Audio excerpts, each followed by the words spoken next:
मित्रों, मैंने कई बार कहा है कि नूह यानी मन का पुत्र शेम प्राचीन भारत का राजा भरत था। ये कोई कहानी नहीं है, ये सच है। दुख की बात यह है कि शेम का साम्राज्य अधिक समय तक नहीं चला। जैसे शैतान बढ़ता है और जीता है, वैसे ही उसके कुछ बेटे उन लोगों के साथ शामिल हो गए जो नूह के परमेश्वर के खिलाफ थे। इससे लोगों के दो समूह सामने आए जिन्हें हम वेदों में देव और असुर के नाम से जानते हैं। अब आइए शेम के पुत्र अशूर के जीवन पर एक नजर डालें, जो असुरों का पूर्वज भी था। बाइबल में उत्पत्ति 10:11 में हम उसे दक्षिणी मेसोपोटामिया के शाइनार में पाते हैं। शेम का पुत्र होने के कारण वह शुद्ध यहूदी था, हालांकि वह नूह के परमेश्वर के विरुद्ध था और वह निम्रोद और उसके लोगों की संगति में था जो काले रंग के कुशी थे। बाइबल में कहा गया है कि वह उत्तर की ओर गया और निम्रोद का शहर नीनवे का निर्माण किया। अब नूह की बात वर्ष 3298 ईसा पूर्व में हुई, जो मानव इतिहास की नई शुरुआत का समय है। हालांकि 3200 से 3150 ईसा पूर्व के बीच में निम्रोद ने बैक्ट्रिया शहर की घेराबंदी कर दी थी, जो नूह के दूसरे बेटे खाम यानी कामदेव का शहर बनाने से बहुत पहले था। निम्रोद उसकी घेराबंदी में सेंध नहीं लगा सका और लूसीफर के रसातल की अप्सरा इनाना ने उसे जीत हासिल करने में मदद की। जल्द ही वह उसकी रानी बन गई और उसकी हत्या कर दी। वह वही थी जिन्होंने असीरिया की रानी सेमिरामिस के रूप में निम्रोद के सिंहासन पर कब्जा कर लिया, प्राचीन भारत के खिलाफ युद्ध छेड़ा और हार गई। फिर अशूर के वंशजों ने निम्रोद के काले कुशल लोगों के साथ घुलना मिलना शुरू कर दिया, जिससे एक भयानक दिखने वाली असीरियन जाति का निर्माण हुआ, जैसा कि आप यहाँ देख रहे हैं। यही कारण है कि हिंदू उन्हें काले दानवों के रूप में चित्रित करते हैं।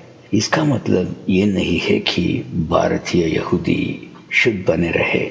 वे साइबेरियाई क्षेत्र से आए कुरु और पुरु के जापतिक जनजातियों के साथ भी घुल मिल रहे थे, जो उनसे भी अधिक गोरे थे।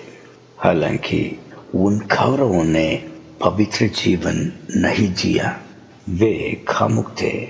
शायद साइबेरियाई ठंड में गर्मी के लिए एक दूसरे के करीब रहने के कारण ये हो सकता है।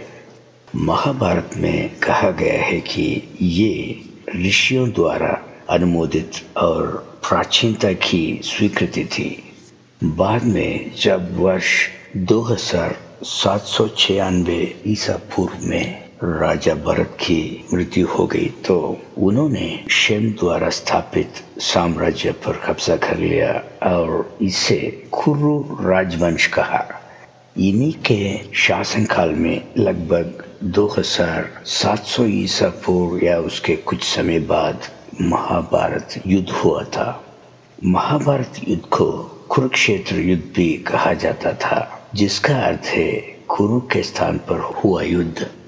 इस बीच राम और कृष्ण, जो उसी कुश का समुदाय के थे जो अशुर लोगों के साथ मिश्रित थे, वो भी भारत पहुंच गया था। भारतीय आबादी के उनके साथ मिश्रण से बुरी आबादी का निर्माण हुआ, जो आज हम भारत में पाते हैं। अब आइए घटनाओं की समय सीमा जानने का प्रयास करें। नूह की बाढ़ सबसे पहले आई, फिर बैक्ट्रिया की घेराबंदी हुई। तभी निम्रोद ने मेसोपोटामिया क्षेत्र में कई शहर राज्यों की स्थापना की थी, जैसा कि बाइबल में कहा गया है। तीसरी घटना, काली द्वारा निम्रोद यानी शिव की हत्या, प्राचीन भारत के विरुद्ध उसका युद्ध और उसकी हार थी।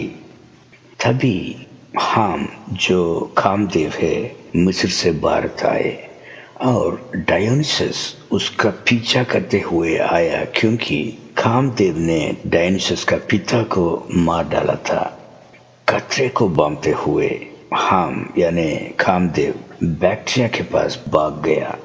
फिर से उस समय को याद करते हुए जब इनाना जो काली ने राजा निम्रोद जो कि शिव हैं को मार डाला था, निम्रोद के वफादारों और रानी सेमीरामिस के अनुयायियों को रूप में 99 शहरों के लोगों के बीच दरार पैदा हो गई थी। यही हिंदू धर्म के भीतर शैववाद और शक्तिवाद के रूप में अनुवादित होता है। महाशिवरात्रि उस रात का स्मरणोत्सव है जब इनाना जो काली है ने निम्रोद को मार डाला था, जिसे हिंदू धर्म में शिव के नाम से जाना जाता है। मेरा मानना है कि इस बिंदु पर निम्रोद के बहुत से वफादार जो अशूर के वंशज थे, निन्वे से बैक्ट्रिया के क्षेत्र में चले गए होंगे। यदि आप आश्चर्य करते हैं कि ऐसा क्यों है, तो इसका कारण ये है कि जब कामदेव यानी हाम बाद में बैक्ट्रिया पहुंचा और उसने अपना धर्म को शुरू किया, तो उसने अपने भगवान को अहुरा मज़दा कहा। ऐसा इसलिए था क्योंकि वहाँ के लोग अशूर के वंशज थे जो उसे अपने पूर्वज के रूप में सम्मान देते थे। अहुरा और असुरा शब्द एक ही हैं, तो भगवान अहुरा मज़दा कोई और नहीं है बल्कि अशूर द मास्टर, जो भारतीयों के राम और कृष्ण जैसे पूर्वज देवता हैं। अब मज़दा शब्द मास्टर कैसे बन सकता है, आप पूछ सकते हैं। ये संभव है क्योंकि वह वक्त समय था जब भाषाएं अभी भी बन रही थी, एक दूसरे से शब्द उधार ले रही थी। उदाहरण के लिए उसी काल के अक्कद के राजा सरगोन ने खुद को शाहरुखीन कहा, जिसका अर्थ वेद या वफादार शासक था, जहां से ये शाह, जार और किंग जैसे शब्द निकले। उसी तरह मज़दा भी मास्टर बन सकती थी। अब ये ध्यान देने योग्य है कि अशूर को उनके संस्थापक के रूप में अशूरियों के बीच भी बहुत माना जाता था और हर सुबह अशूर की मूर्ति के सामने अशूरी सरकारी कार्यवाही को जोर से पढ़ने का एक रिवाज था। ये इस्लामी आक्रमण के समय तक 3500 से अधिक वर्षों तक चलता रहा।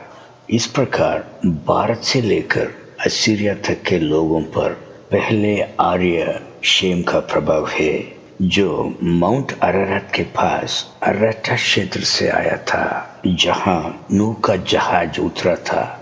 यही कारण है कि भारतीय और ईरानी दोनों दावा करते हैं कि वे मूल आर्य हैं। ये है अशूर की कहानी। दोस्तों, ये मेरा वीडियो देखने के लिए बहुत बहुत धन्यवाद। परमेश्वर आपका भला करे।